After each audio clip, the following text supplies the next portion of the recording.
Ar-Raudul Jali, coba jangan lihat. Halaman 128. Wafatnya itu 507. Jelas nggak masuk. Yang asli sesuai dengan Tabaqatul Khawas, Abdul Latif As-Sirji Az-Zabidi itu 729 Hijriah wafatnya Imam Ali Kholiq Hisam. Ini di otak-atik lagi wafatnya 529 Hijriah, tidak sesuai dengan Ar-Raudul Jali yang 507 Hijriah. Nah ini. Terus ketika Imam Ali Kholiq Hisam memiliki anak yang bernama Muhammad Shahib Mirbad. Ya, ini lahirnya 500 Hijriah, wafatnya 590. Diperkirakan genep-genep semua. Umurnya 50, 60, 55, 56, 55 gitu. Enggak ada yang ganjil. Terus ini yang paling tidak masuk akal. Pada generasi yang ke-16 dari leluhurnya Habib Muhammad Rizik Syihab itu sampai ke Ali yang menjadi ayahnya Muhammad Al-Faqihil Muqaddam. Ali yang terkenal dengan nama Walidul Faqih itu lahirnya tahun 630, terus wafatnya tahun 690. Padahal bapaknya Ali ini wafatnya tahun 550. Orang yang sudah meninggal dunia lama, hampir 80 tahun, kok masih memiliki anak? Ayo, masih memiliki anak yang bernama Ali Walidul Faqih. Jenengan nanti koreksi sendiri, ya. Muhammad Shahib Mirbad itu lahirnya 500 Hijriah, wafatnya 550 Hijriah. Umurnya 50 tahun. Lah, 550 itu sudah wafat, tetapi memiliki anak yang bernama Ali yang terkenal dengan ayahnya Muhammad Faqihil Muqaddam, lahirnya 630. Itu bila 630 itu Muhammad Shahib Mirbad sudah meninggal dunia, perkiraan ya 60 tahun, 80 tahun, ya. 550 tambah 80 tahun. Sudah meninggal 80 tahun itu masih memiliki anak yang bernama Ali Walidul Faqih. Lalu ini yang paling membagongkan lagi. Ali Walidul Faqih memiliki anak yang bernama Muhammad Al-Faqihil Muqaddam yang terkenal. Muhammad bin Ali Ba'alawi, ya, tokoh sufi ya, yang mengalahkan Syekh Abdul Qadir Al-Jailani katanya menurut mereka, ya. Itu lahirnya tahun 574 Hijriah. Wafatnya 653 Hijriah. Masuk, Bu? Ya. Nggak masuk. Nah, dari bagian silsilah tadi, gue konversi nih ke Excel nih. Banyak coretan-coretan nih. Gue menemukan data-data yang membagongkan. Sayyidina Husain itu keturunan kedua dari Sayyidah Fatimah, ya. Nah, terus Habib Rizik itu tuh keturunan yang ke-38. Kalau dari Rasulullah berarti yang ke-39. Nah, ini di sini nih yang guru gembul curiga nih, ya kan? Tuh. Tahun lahirnya tuh bulat-bulat semua tuh. Bulat kecuali yang gue silangin ini nih. Yang 3 ini nih, ya. Nah, ini nih ya kan Faqih Muqaddam nih 574 nggak gue merahin. Ntar itu mah di belakang ya, di belakang. Terus bulat. Jadi bulat itu bisa dibagi 5 dan bisa dibagi 10, ya. Disitulah kecurigaan dari guru gembul. Nah, yang lebih gila lagi nih, yang lebih membagongkan gue nih, yang keturunan ke-12. Keturunan ke-12. Nah, itu dia wafatnya tuh 446 Hijriah. Kemudian dia punya anak 4 tahun kemudian, keturunan ke-13 di 450 Hijriah. Jadi bapaknya udah meninggal 4 tahun, baru anaknya lahir. Mungkin bapaknya bangkit dari kubur kali, mungkin. Dan yang lebih gila lagi ini nih, yang keturunan ke-15, meninggalnya 550, ya kan? 80 tahun kemudian, ceng-jreng, ada Ali Walidul Faqih di 630 Hijriah. Jadi bapaknya udah meninggal 80 tahun, baru anaknya kemudian lahir. Dan lebih membagongkan lagi ini nih, Yang keturunan ke-17 Fakih Mukodam, lahirnya 574, bapaknya lahirnya seudah dia berada di dunia. Jadi baru kali inilah anak ngelahirin bapak. Assalamualaikum warahmatullahi wabarakatuh. Alhamdulillah kita bertemu lagi di channel ini. Tanpa berpanjang lebar, mari kita simak dulu penjelasannya. Alhamdulillah, kita akan masuk dalam materi kajian malam hari ini, yakni tentang silsilah nasab dari marga Ba'alawi yang bernama Klan bin Syihab atau Ahmad Syihabuddin Al-Akbar. Sekaligus kita tampilkan hasil dari tes DNA dari keluarga mereka. Ini sebenarnya rahasia, tetapi karena penting untuk diketahui oleh semua bahwa sudah ada marga Syihab yang ada di Indonesia yang melakukan tes DNA. Hasilnya jelas sama seperti marga-marga yang ada di seluruh dunia yang sudah tes DNA. Hasilnya dari klan, bukan Arab, bukan Quraisy, bukan Bani Hashim, bukan Banil Muthalib. Alias siapa?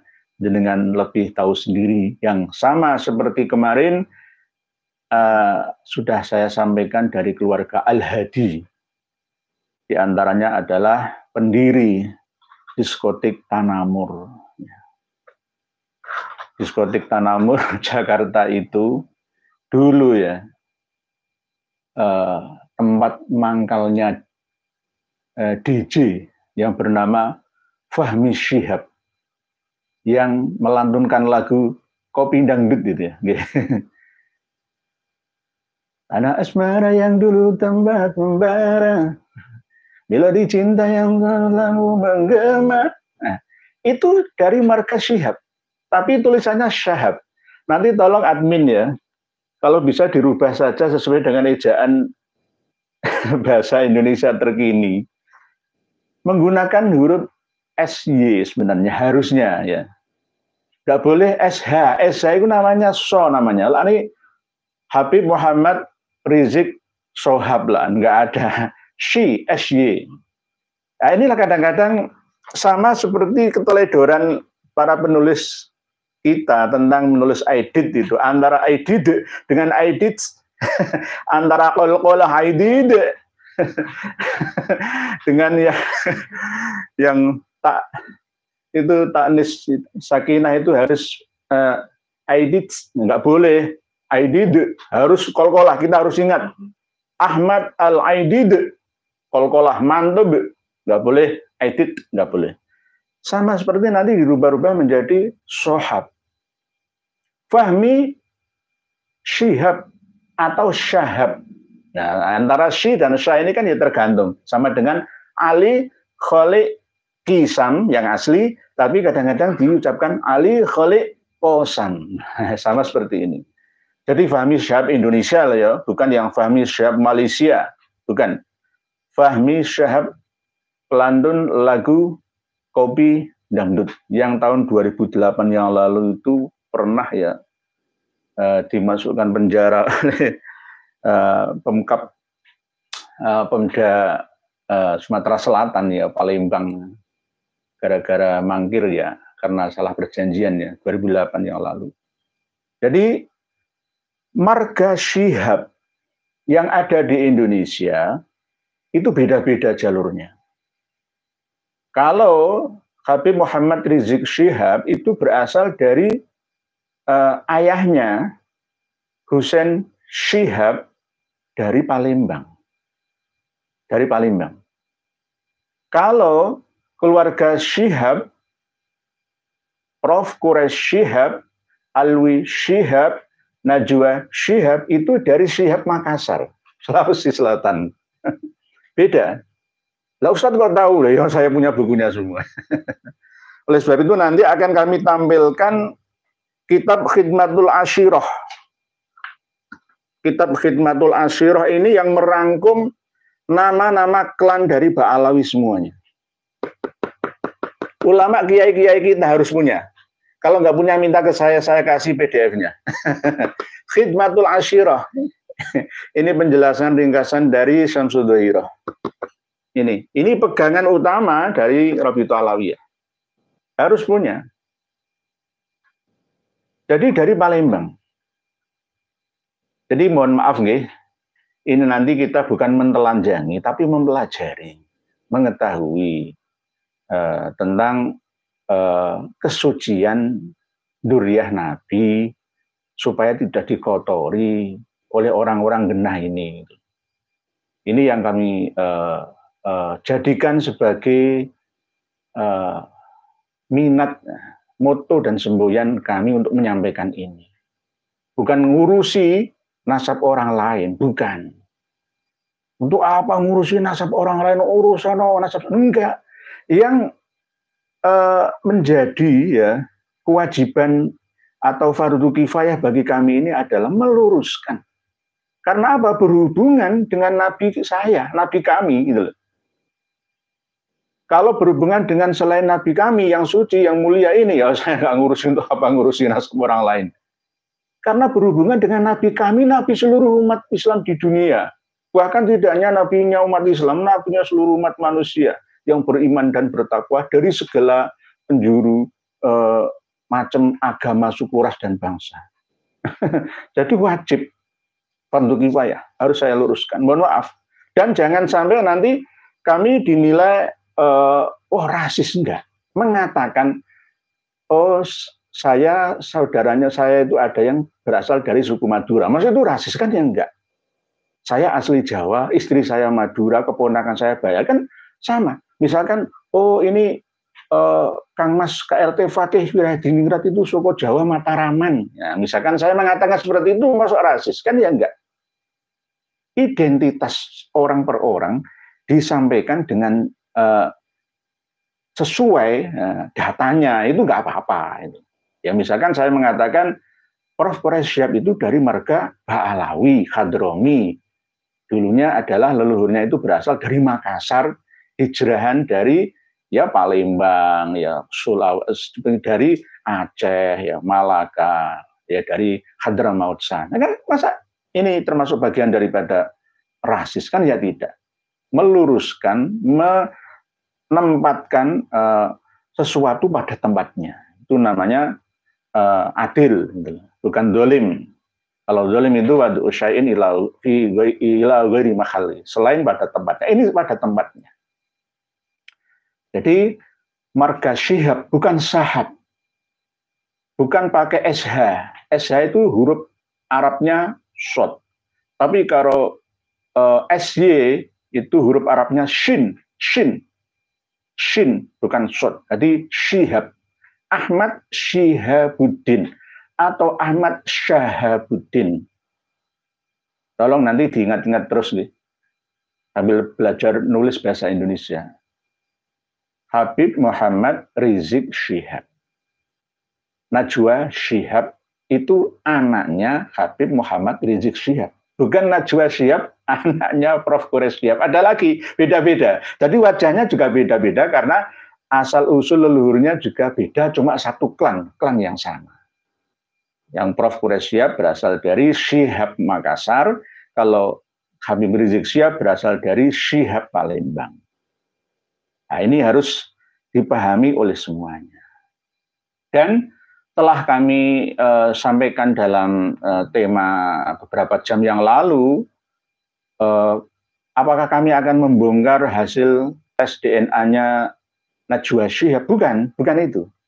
Ada hasil tes DNA dari Ahmad Shihab dari Indonesia. Dari DNA yang lengkap ya, ratusan ribu tahun cara melacaknya. Hasilnya jelas. Hasilnya sudah sesuai ya. Sesuai dengan perkiraan. Yakni mereka adalah bukan berasal dari Arab. bukan berasal dari Bani Hashim, Banil Muthalib, ya, tapi berasal dari ras yang lain. Sayangnya nggak bisa ditampilkan ya, di deskripsi karena tidak berupa video ya, nggak bisa. Ada tulisan. Sudah saya baca ya, sudah saya baca semuanya bahwa ada namanya Ahmad Syihab atau Syihab from Indonesia. Oke, saya bukakan guys sebentar ya, biar mantap.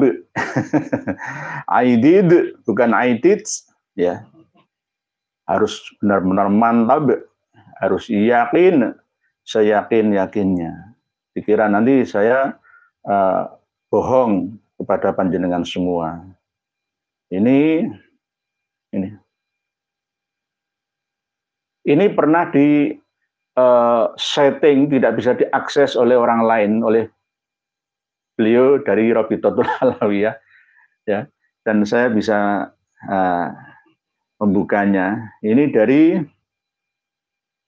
Ahmad Syihab atau Syihab, keluarga Syekh Syihab from Indonesia, hasil tes DNA-nya GM201, tidak J1, tidak J2 atau O atau R atau S atau apa enggak. Jadi jelas.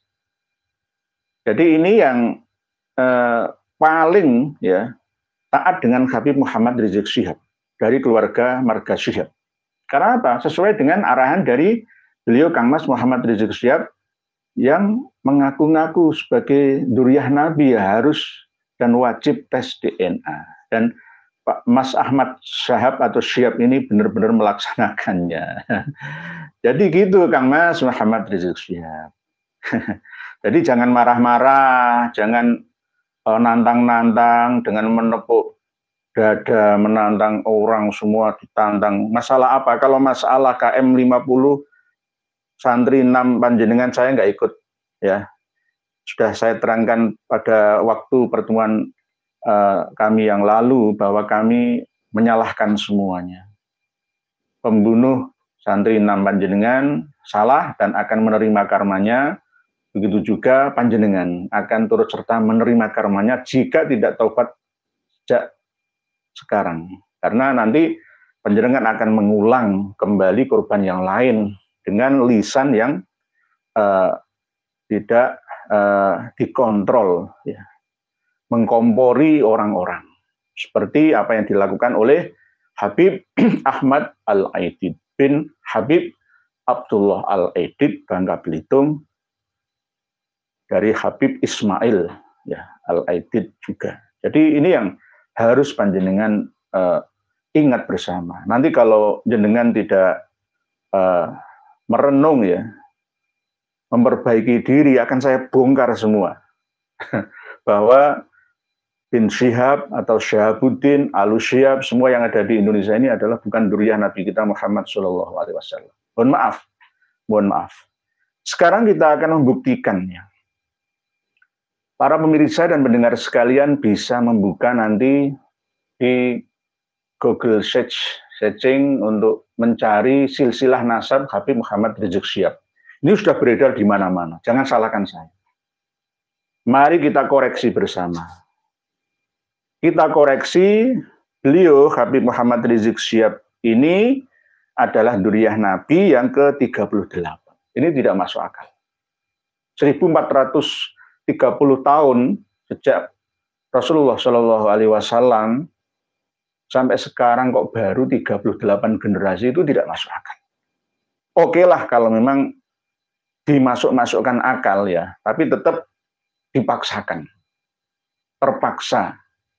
Tapi jika masuk dalam ranah ilmiah, ini tidak bisa dikategorikan sebagai kajian ilmiah, tapi hanya berdasarkan prasangka atau zon saja. Ketika Sayyidah Fatimah wafat tahun 11 Hijriah, ya, umurnya cuma 28 tahun. Sayyidah Fatimah Az-Zahra itu diperistri oleh Sayyidina Ali karamallahu wajhah, wafat tahun 40 Hijriah. umur 62 tahun. Melahirkan anak yang bernama Husain. Husain ini lahir pada 4 Hijriah tahunnya, wafatnya tahun 64 Hijriah, umurnya cuma 64 tahun. Ali Zainal Abidin, terus sampai Muhammad Al-Baqir, ini generasi yang keempat, kalau dari Rasulullah generasi yang kelima. Itu masih normal. Dalam satu abad, ada 5 generasi. Anak, cucu,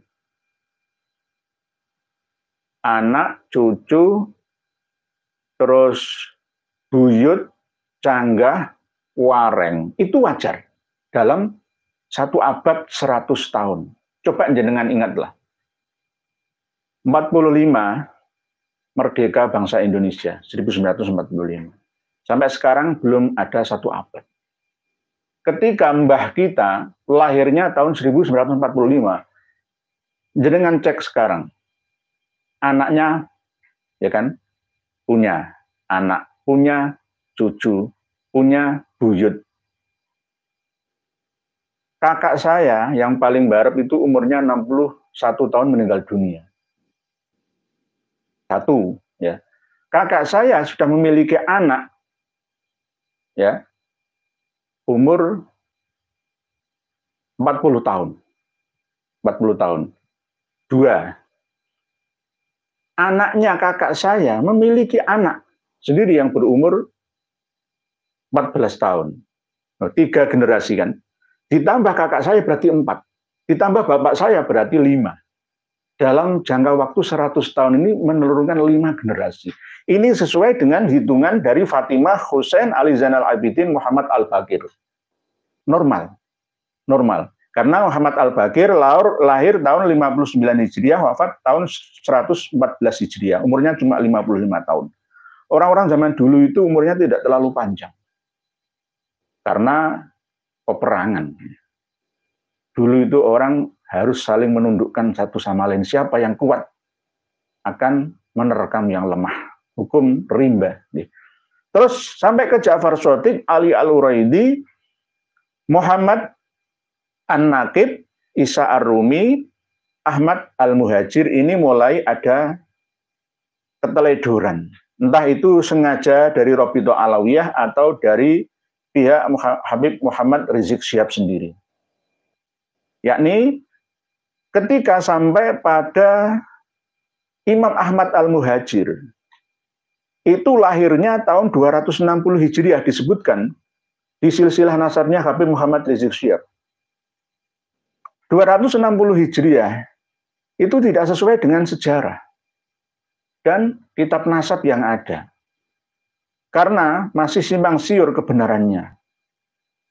Ada yang mengatakan 241 Hijriah lahirnya Imam Ahmad Al-Abah An-Nafat, atau yang terkenal menurut mereka kaum Ba'alawi itu dengan nama Ahmad Al-Muhajir, 241 Hijriah lahirnya. Ada sebagian yang mengatakan 260 Hijriah. Ada lagi dalam kitab Al-Imamul Muhajir itu 273 Hijriah. Di dalam kitab Al-Imam Al-Muhajir yang dikarang oleh Muhammad bin Abdullah bin Nuh, ya, itu 273, tapi lebih condong ke 260-an. Ada yang mengatakan lagi 279 Hijriah. Menurut cerita dari kalangan internal Syiah yang ada di Irak itu bahkan justru 210-an Hijriah. Jadi ada 5-6 versi tahun lahirnya Imam Ahmad Al-Abah An-Nafat atau yang terkenal dengan nama Al-Muhajir itu. Mana yang benar? Mana yang benar? Padahal di tahun 235 Hijriah Imam Ahmad itu pernah berjumpa dengan imam yang ke-10 dari Imamiyah Itsna Asyriyah, Syiah Imamiyah Itsna Asyriyah, yakni yang bernama Imam Ali Al-Hadi di desa Surya, Madinah. Itu tahun 235 Hijriah. Berarti umurnya sudah antara 25-an tahun. Berarti lahirnya ya antara 210 Hijriah. Lah, berarti Imam Ahmad yang ada di dalam At-Tusi, ya, versi Syi'i Imami itu tidak sama seperti Imam Ahmad versi Sunni Syafi'i yang diakui oleh Ba'alawi. Nah, di sini disebutkan 260. Wafatnya kompak 345 Hijriah, umurnya 83 tahun. Oke. Sekarang ke Ubaidillah. Nah, ini kan leluhurnya Habib Muhammad Rizik Syihab. Ini kita kupas bersama. Nanti kalau macam-macam ya jatuh semua. Sudah saatnya terbuka nih. Ubaidillah di sini disebutkan lahir tahun 320 Hijriah. Jelas tidak masuk akal. Tertolak secara ilmiah. Kenapa tertolak? Menurut sejarah bahwa Ubaidillah bersama dengan anaknya yang bernama Ismail yang lahir di Basrah, Irak, itu turut serta hijrah dari Basrah ke Husayyisah lewat Makkah wal Madinah, lewat Madinah sampai ke Mekah. Lah, 317 itu hijrahnya. Kok di sini lahirnya 320 berarti umur 3 tahun. Umur 3 tahun kok punya anak Ismail atau Basri itu bagaimana? Coba dipikir bersama. Nggak masuk. Nggak ilmiah. Nah, ini terkenal dengan ilmu otak-atik gathok-mathuk. Nggak ada standarnya. Katanya surah wal istifadhah. Imam Al-Bari Al-Wasi Sahibul Fadilah wal Karamah terkenal di mana-mana. Mana buktinya? Nggak ada. Imam Ubaidillah lahir kok 320 itu bagaimana? Berarti ikut hijrah ayahnya Imam Ahmad Al-Abah umur 3 tahun. Lah umur 3 tahun punya anak yang bernama Ismail masuk apa enggak? Enggak masuk. Enggak masuk. Kalau hijrahnya Imam Ubaidillah umur 23 tahun itu masuk. Berarti bukan 320 Hijriah. Ada yang mengatakan lahirnya Imam Ubaidillah itu 295 Hijriah. Jadi ini enggak masuk. Ya, enggak masuk. Gagal. Yang pertama corek, yang kedua corek gagal di generasi yang ke-9 dan 10. Sekarang ke generasi yang ke-11. Ubaidillah memiliki anak yang bernama Alwi. Lah Alwi ini lahirnya tahun 350-an, wafatnya 400-an. Ini nggak jelas juga. Saya belum menemukan. Walam akif ala tarihi wafatihi itu menurut Abu Bakar Asyili Al-Masyura'ur Rawi, abad 11 Hijriah. Tidak diketahui lahirnya Imam Alwi itu tahun berapa, wafatnya juga pasnya tahun berapa. Perkiraan 400-an. Disamakan seperti kedua saudaranya Basri dan Jadid. Nah, ini juga perkiraan otak-atik gathok-mathuk. Berikutnya ke generasi yang ke-12 dari leluhurnya Habib Muhammad Rizik Syihab, Imam Alwi memiliki anak yang bernama Muhammad. Nah, Muhammad ini lahirnya tahun 390 Hijriah, wafatnya 446 Hijriah, masih masuk. Masih masuk. Pantas masih. Ketika Muhammad memiliki anak yang bernama Alwi, lahir 450 Hijriah, wafat 512 Hijriah. Alwi memiliki anak yang bernama Ali Kholi Kisam, yang terkenal dengan ketika tahiyat, ya membaca sholawat assalamualaikum ayyuhan nabi wa rahmatullahi wabarakatuh itu dijawab langsung oleh Rasulullah. Waalaikumsalam ya Syekh Ali Ba'alawi. Ali Kholi Kisam ini di sini disebutkan lahirnya 470, terus wafatnya 529. Ini jelas juga tidak masuk akal. Umurnya cuma 50 tahun, nggak masuk akal, nggak ilmiah. Kita coba cocokkan dengan kitab Ar-Raudhul Jali saja. Ali Kholi Kisam itu wafatnya tahun 507 kalau di sini. Ada 527, ada 507, ada 529, ada wafatnya 729. Mana yang benar? Nah, inilah yang namanya otak-atik gathok-mathuk. Ar-Raudhul Jali coba jangan lihat. Halaman 128. Wafatnya itu 507, jelas nggak masuk. Yang asli sesuai dengan Tabaqatul Khawas, Abdul Latif As-Sirji Az-Zabidi itu 729 Hijriah, wafatnya Imam Ali Kholi Kisam. Ini di otak-atik lagi, wafatnya 529 Hijriah, tidak sesuai dengan Ar-Raudhul Jali yang 507 Hijriah. Nah ini, terus ketika Imam Ali Khalid Kisam memiliki anak yang bernama Muhammad Shahib Mirbad. Ya, ini lahirnya 500 Hijriah, wafatnya 590. Diperkirakan genep-genep semua. Umurnya 50, 60, 55, 56, 55 gitu. Enggak ada yang ganjil. Terus, ini yang paling tidak masuk akal. Pada generasi yang ke-16 dari leluhurnya Habib Muhammad Rizik Syihab itu sampai ke Ali yang menjadi ayahnya Muhammad Al-Faqihil Muqaddam. Ali yang terkenal dengan nama Walidul Faqih itu lahirnya tahun 630,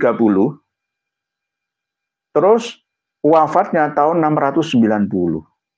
Padahal bapaknya Ali ini wafatnya tahun 550. Orang yang sudah meninggal dunia lama, hampir 80 tahun, kok masih memiliki anak? Ayo, masih memiliki anak yang bernama Ali Walidul Faqih. Jenengan nanti koreksi sendiri, ya. Muhammad Shahib Mirbad itu lahirnya 500 Hijriah, wafatnya 550 Hijriah. Umurnya 50 tahun.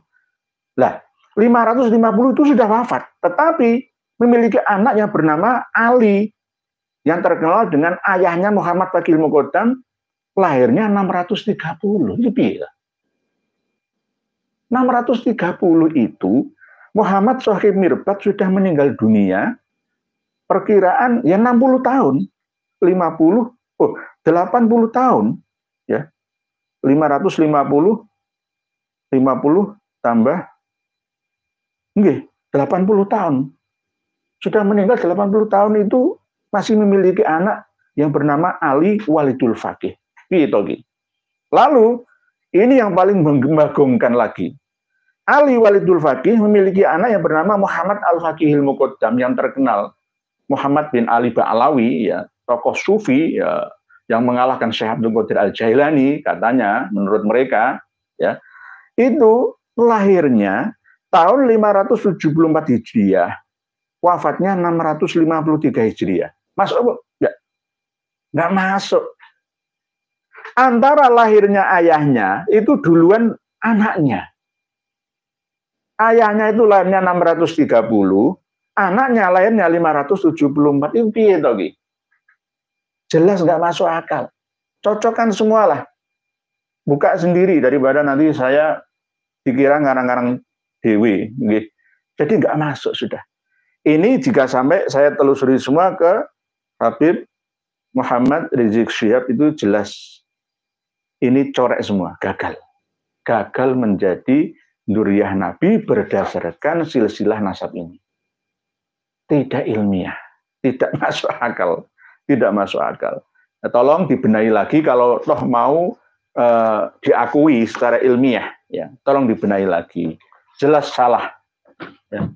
Salah. Siapa yang menyalahkan? Dia standar. Orang wong wis mati puluhan tahun kok masih memiliki anak. Itu bagaimana? Ya itu. Itu.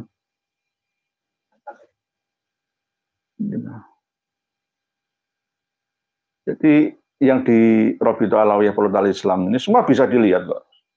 Semua bisa melihat. Nggak ada yang ditutup-tutupi lagi. Jelas. Nah ini cuma tahunnya itu nggak sinkron lah, sudahlah. Coba dipikir-pikir bareng. Gitu. Yang ini. Wong ayahnya itu lahirnya lebih duluan anaknya, no Mas. Atau yang sudah meninggal dunia lama puluhan tahun masih bisa memiliki anak. Ini sama dengan halusinasi, sama dengan penyakit malikhulia, sama dengan itu. Jadi mohon maaf, tidak ada kejahatan yang sempurna. Walaupun sudah berjalan lama, diyakini syuhra wal istifadah oleh banyak orang, tetap akan ada kelemahannya. Karena apa? Akan terjatuh dengan sendirinya. Karena kesalahannya sendiri, menggali lubang yang akan dimasukinya. Saudara-saudariku semuanya, para pemirsa dan pendengar sekalian, ini saya sertakan kitab Khidmatul Ashirah. Kitab Khidmatul Asyira ini dikarang oleh Al-Ustadz Al-Jalil As-Sayyid Ahmad bin Abdullah As-Segaf Al-Alawi. Tahun 1964, sebelum meletusnya G30 SPKI.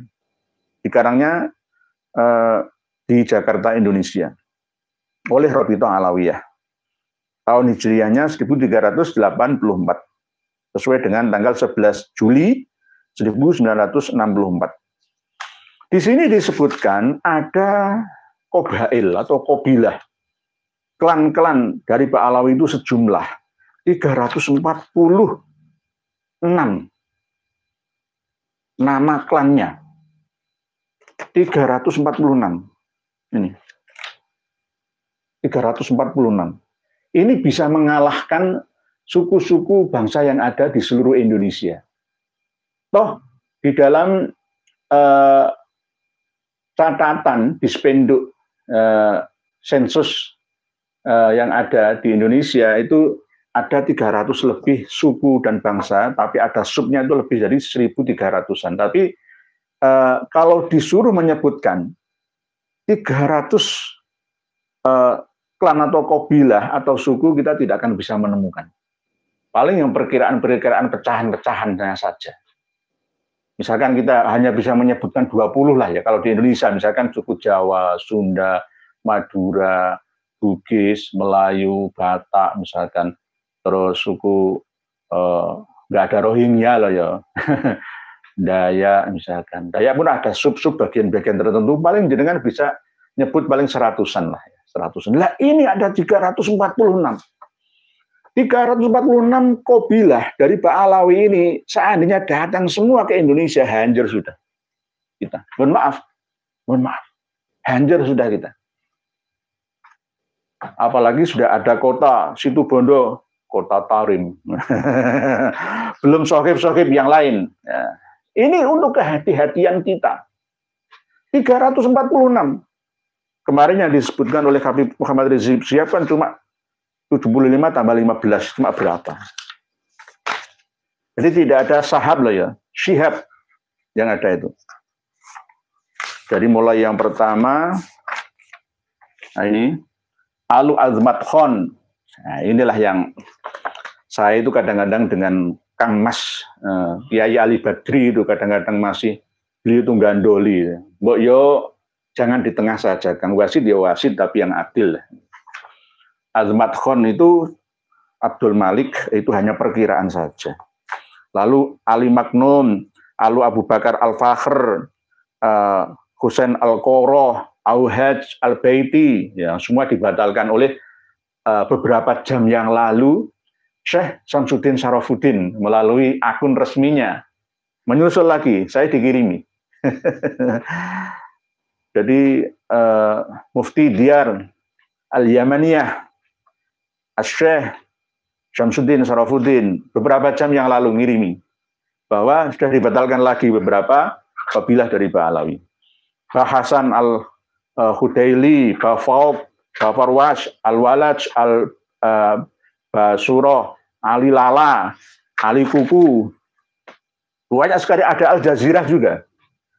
Al-Mahjub, Al-Haddad, Hamdun, Basakota, Musarrofa, Tawil, Bafaroj, Al-Hasim, Khadijah, Ahmad Al-Ulina, Haikon, ada 346, enggak saya sebutkan satu persatu, lama nanti. Al-Aidrus, semua Ali Muhammad, ya, Alwi bin Muhammad, termasuk yang paling penting khusus tentang keluarga dari Kang Mas Muhammad Rizik Syihab, itu ada di halaman Abdurrahman, sebentar, okay. Keluarga Syihabuddin. Syihabuddin itu ada dua. Syihabuddin Al-Akbar memiliki cucu, itu Syihabuddin Al-Asghar, cucunya. Jadi marganya pun pecah dari 3. Jadi ada Zain bin Aidrus bin Syihab, macam-macam. Jadi semua keturunan dari Habib Ali bin Abu Bakar As-Sakron. Habib Ali memiliki anak yang bernama Abdurrahman. Abdurrahman memiliki anak yang bernama Ahmad Syihabuddin itu. Jadi kalau saya runut ya dari bawah, Ahmad Syihabuddin, marga yang pertama kali Syihab itu, Syahab atau Syihab itu. Ahmad Syahab atau Syihabuddin Al-Akbar, ayahnya Abdurrahman bin Ali bin Abu Bakar As-Sakron bin Abdurrahman As-Sakof bin Muhammad Maulad Dawilah bin Ali Sohibud Darob bin Alwi Al-Ghuyur bin Muhammad Al-Faqihil Muqaddam bin Ali yang tadi selenco ya, tahun lahirnya itu, Ali bin Ali Kholi Kisam bin Alwi bin Muhammad bin Alwiya Awal bin Ubaidillah bin Ahmad bin Isa bin Muhammad An-Nakib bin Ali Al-Uraidi bin Ja'far Shodiq bin Muhammad Al-Bakir bin Ali Zainal Abidin bin Husain bin Ali bin Fatimah bin Ali bin Abi Thalib wa bin Fatimah Az-Zahra binti Rasulullah Shallallahu Alaihi Wasallam. Nah ini Auladu Abdurrahman bin Ali As-Sakron, yakni Syihabuddin bin Abdurrahman bin Ali bin Abu Bakar As-Sakron. Ini Ali Syihab. Ali Syihab. Jadi antara Ali Syihab dengan Ali Al-Hadi itu sama. Ali Al-Hadi. Keluarga Ali Al-Hadi, mantan suaminya Ratna Sarumpait. Ali Al-Hadi. Syihab. Nah, Syihab ini pecah jadi Syekh bin Syihab bin Husain Syihab dan juga Zain bin Idrus bin Syihab. Jadi Syihab itu banyak. Jadi mohon maaf ini buka-bukaan sebagai. Jadi tolong dimiliki khidmatul asyirah. Itu juga kalau bisa memiliki juga Al-Imam Al-Muhajir. Kitab Al-Imam Muhajir itu ada 2. Ya. Pertama dikarang oleh penyalin kitab Syamsul Dhohirah. Ya. Oleh Habib Muhammad Diya Syihab. Nah, ini pakai shin di sini. Lihat Syihab. Bukan Syahab, bukan Sohab, bukan. Terus yang kedua Abdullah bin Nuh. Ini walaupun bukan seorang Habib, kiai asal Cianjur. Jasanya cukup banyak tapi dikelabui, diakali, dikadali sama Ba'alawi. Akhirnya ngarang kitab sama seperti turunannya, ya, yang disalin pertama Muhammad Diya Syihab dan Abdullah bin Nuh asal Cianjur yang disambungkan silsilah nasabnya sampai Alwi bin Ubaidillah bin Ahmad Al-Abah alias Habib, sama-sama Habibnya. Ini. Jadi kita harus hati-hati. Ya, harus hati-hati. Kalau ada kiai yang meluruskan seperti ini ya harus didukung gitu. Tidak boleh malah justru wah rasis. Oh, itu buka rahasia orang lain pribadi. Oh, enggak seperti itu. Ini demi kebaikan bersama. Berhubungan dengan Nabi kita harus meluruskannya jika ada pihak yang mengotorinya. Keluarga Nabi yang suci itu jangan dikotori seenaknya. Dan di antara kita sekarang ini juga harus hati-hati. Ada permainan trik dan intrik seperti drama sandiwara kehidupan kita ini.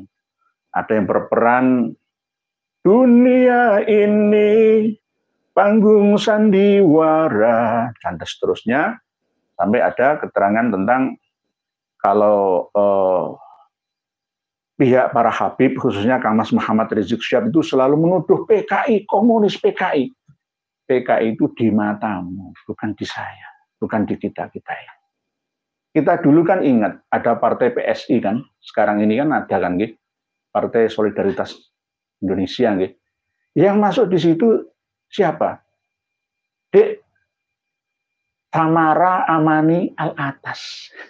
Sampai sekarang itu masih menjabat ngerombong ya, ngerapel, borong jabatan-jabatan sampai sekarang. Al-Atas itu. Dari marga Al-Atas. Ya, walaupun ketuanya Grace Natali, ya bukan dari kita, tapi yang ngikuti juga dari kalangan Ba'alawi juga. Kita harus ingat, jangan lebih mudah percaya, kita harus waspada. saya sampaikan ini supaya kita nih hati-hati, jangan mudah diadu domba. Baru-baru ini tuh ada orang yang lapor ke polisi ya, katanya ingin mempolisikan kita karena mengoreksi dan mencemooh, melecehkan pujaannya itu. Nah, itu salah besar. Nggak ngerti kajian yang kita sampaikan ya selama ini. Tiba-tiba langsung mengatakan, oh berarti mau melecehkan duriah Nabi.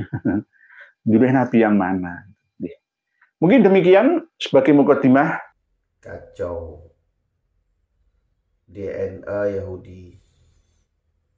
Jadi imam besar. Nasab mereka itu juga kacau. Bapak sudah meninggal, baru lahir anak. Kacau kan? Aduh. Memang kalau palsu itu semuanya kacau. Semuanya kacau.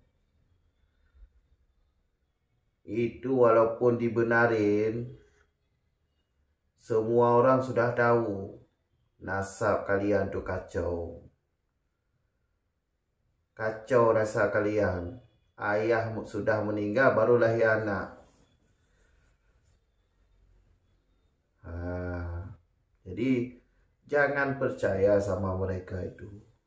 Ajaran-ajaran Syiah mereka itu.